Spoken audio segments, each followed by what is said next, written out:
so much. Well, hi, everyone. Good morning. I really appreciate the opportunity to be here today and speak with you all about WhiteNose syndrome. So my name is Abby Tobin. I am a bat biologist and also the WhiteNose Syndrome coordinator with Washington Department of Fish and Wildlife. Again, I'm here to talk about WhiteNose syndrome. It is a deadly bat disease that also is an invasive disease.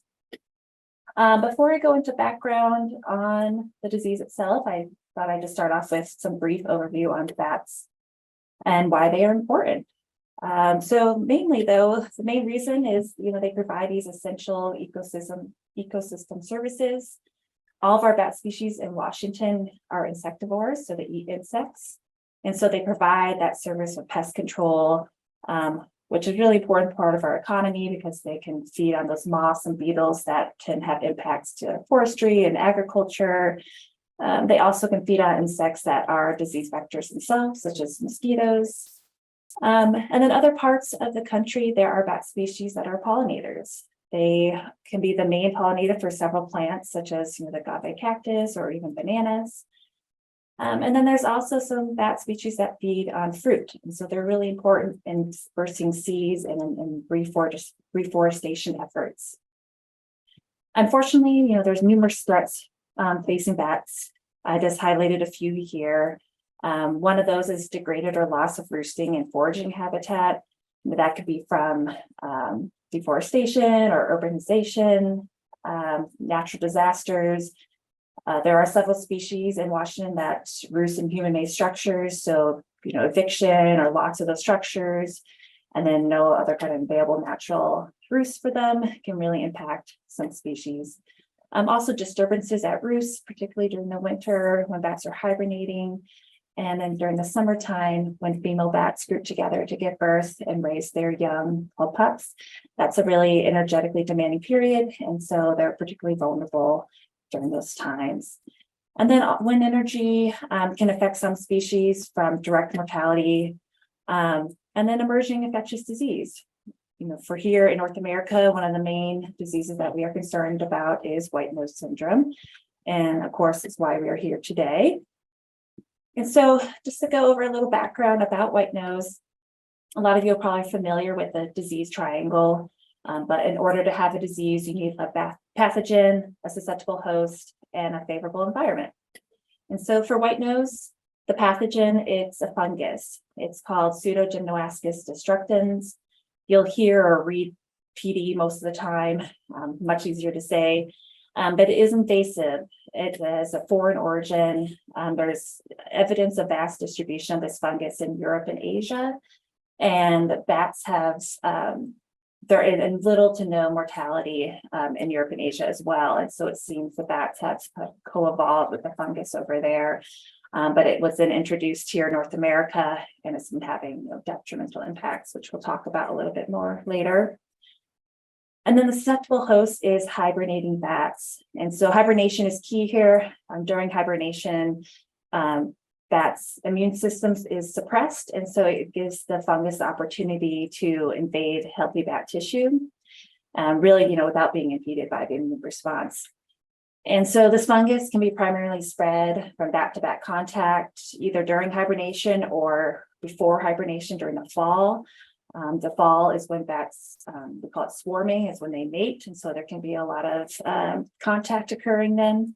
Also, a bat just taking the fungus to another environment and then leaving it into this environment and for another bat to pick up.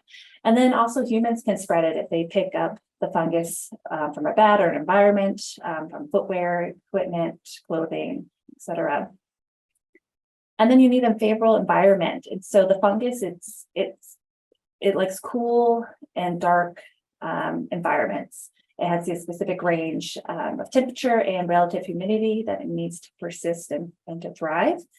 And so we know from a lot of the research done in Eastern North America that caves and mines are environmental reservoirs for this fungus because they provide those conditions. But in the West, we're trying to learn a little bit more about what other places there could be environmental reservoir for this fungus.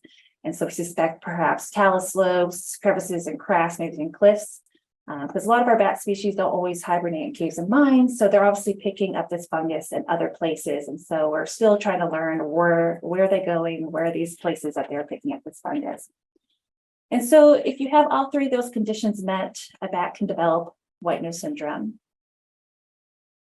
And so here is the current occurrence map. If you could see in Eastern North America, there's a red X over New York. That X is where they first documented white-nose syndrome back in 2006. And then the other cooler colors, the blues and purples, are where it has spread since that 2006. And then as you get into the warmer red colors, that is more recent years. And so a lot of the West has those red colors. And so the more recent years, PD has spread to the West. If you look at Washington, we actually have a few yellows in there. So we were actually one of the first states in Western North America to document white-nose syndrome. In fact, we're actually still the only state west of the Rocky Mountains to document white nose. The other parts of the Western United States have found the fungus, but no signs of the disease quite yet. So if you look at Washington a little closer, you can see the colored counties are those where we have found the disease or the fungus.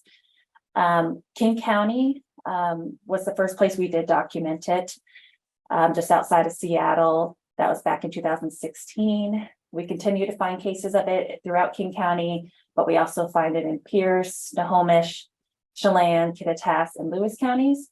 And then we also have documented the fungus in Yakima and Mason counties, but not yet the disease quite yet. And so when it affects bats during hibernation, like I described, so when bats go into hibernation, they have limited reserves for fat reserves to get them through the winter. But an infected bat who ends up getting white-nose syndrome, they have these higher metabolic rates, so they rouse more frequently from hibernation. And so they're increasing these energy expenditures. And so they're burning through that critical fat reserves they need to survive. And so they end up emerging too early in some cases and going out in the landscape when conditions aren't favorable. There might not even be food, like insects for them to eat. And so a lot of them become emaciated, dehydrated. The fungus can cause severe wing damage as well. And so that and all combination can lead to mortality. And so some of the clinical signs to look for when bats are actually in hibernation and can be observed in hibernation, as you can see in this middle photo here, you'll see white fungal growths on the hairless areas, so the muzzle, the wings, and the tail, and the ears. And just note though, that's really, you can only see those signs during hibernation. Once a bat arouses, they start grooming it off. The fungus, it's delicate, so it sloughs off. So other things to look for would be, excessive bat mortality, whether at hibernacula, if you actually know where those are and they're actually accessible, which our case for a lot of places we work in Washington, it's not possible. So we often rely on looking at summer roost, which bats do when they rouse early from hibernation. They tend to go to their summer roost, and we do see mortality at those places in the winter or in early spring. Also looking for abnormal behavior. So bats with white nose could be on the ground because they have such severe wing damage. They also could be active in the freezing temperatures or daytime because they're just coming out of hibernation and they're just desperate to find food. But I just want to note that just because you see those behaviors doesn't mean a bat has white nose, because that can also be a perfectly normal, healthy bat. Like that's a normal behavior for some cases, for some species. So it's best to not just rely on that one sign as a way to look for white nose. Also looking for dehydration or thin body condition. Again, looking at the wing damage from moderate to severe. As you've seen that upper photo, a lot of that tissue has been lost there. And then one of the main things that when we are doing our surveillance as an agency, rely on this tool with a UV light, where you can use that to look over the wings of the bat, and they will fluoresce orange if the bat has white-nose syndrome. And so that really, again, is our most reliable way to look for clinical signs. And then, of course, beyond that, we take swabs and tissues or even guano to send off to the lab for further diagnostics through their qPCR and also histology to really actually confirm the presence of the fungus or the disease. And so there are 12 species confirmed with white nose in North America. 6 of those are found in Washington, and those are the 6 here I have pictured. But so far, we've only confirmed white nose in 4 of those 6. And so those are the 4 with the orange boxes around them. So that's the little brown bat, the Yuma myotis, the western long-eared myotis, and the fringe myotis. The big brown bat and the long-legged are found in Washington, but we have yet to document the disease quite yet in them. That's because we also have limited opportunity to get samples from those 2 species. And then there's also a group of species, there's 8 of them that have been documented with just the fungus, but no signs of the disease. And so we have 3 of those species in Washington, but we have actually only confirmed 1 of those with the fungus. So that's the silver-haired bat in Washington so far. And so for some species, such as like the little brown bat, mortality rates have been greater than 90% for them. And there's some other Eastern North American bat species that also have had really high mortality rates, and that has warranted their listing on under the threatened endangered listing under the Endangered Species Act. But in Washington, we have 15 species, so we have additional 9 species that we do not know if they're going to be susceptible or vulnerable to this disease quite yet. And that's something that we really want to learn more about and figure out who is going to be impacted and how detrimental this disease is going to be for bat species in the West and in Washington. 4 minutes, Abby. Okay, thank you. And so just want to briefly go over just kind of some management strategies and what can we do. And so these are some things that we as DFW do, but other partners and organizations and perhaps you and your tribe can adopt some of these strategies as well to learn more about this disease and how it can impact bats. So first things is community education. Really first just trying to educate people about bat conservation, about white nose and other threats facing bats, just to really improve their perception of bats, because as you know, some bats get a pretty bad rap. And we're also just encouraging people to share their bat observation. We have learned so much about where bat colonies are and learning more about where white nose is in the state just from people reporting their observations. So that's been really key in our response, and there's more to be done on that for sure. And then, we don't know a lot about the natural history for most of our species. And so really trying to focus on finding these colonies, their hibernacula, where their summer roosts, so we can do better monitoring and sampling. And then trying to look at those roost conditions so we can figure out which species are vulnerable, because whether we know PD can persist in those conditions. And then also, again, just generally learning more about the foraging roosting needs so we can better protect and come up with conservation plans for our bats. And then once you learn more about your bats, developing some population monitoring strategies, so that you can assess the impacts from white nose and other threats. Some of the work we do colony counts at hibernacula if they're known. Again, a lot of our bats don't have these huge hibernacula, and a lot of them aren't accessible. So focusing at summer roosts, at maternity colonies is another strategy.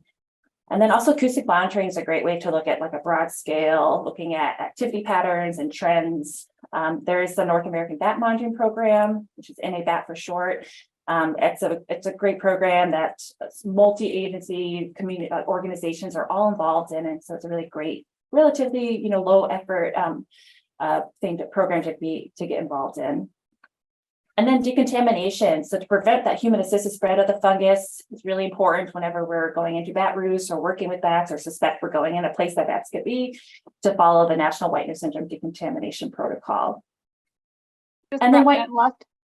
Okay, thank you. I'll go through this a little faster. So WhiteNose surveillance, again, just trying to look at occurrence and spread and where it is in the state and which species are susceptible. So there are lots of different places that you can collect samples from. And again, just make sure there's coordination there and working with the appropriate diagnostic labs to do that work. And then WhiteNose syndrome treatment. We just started working with the USGS and groups up in British Columbia to trial their vaccine and this probiotic, both of which are really going to hopefully help bats fight WhiteNose syndrome while they're in hibernation. And so we have 9 sites in Washington that we are piloting right now. We started 2 years ago, but the idea is hopefully that we'll show these treatments have efficacy, and then we can be able to make this a more widespread option for folks to prevent the impacts of white nose. So with that, here's my contact information. So feel free to reach out if you have questions. Happy to talk to you more about it. I have some links here with more information about white-nose syndrome and bats in general. And then I just want to throw out there is this funding opportunity with the Fish and Wildlife Service that funds research, management, monitoring for bats and white-nose syndrome. It's called their Grants to States and Tribes. And so that funding opportunity should be coming out soon and will support a lot of the work I just described there. So if you need resources, that's a great place to look at. So thank you again, and I really appreciate being here.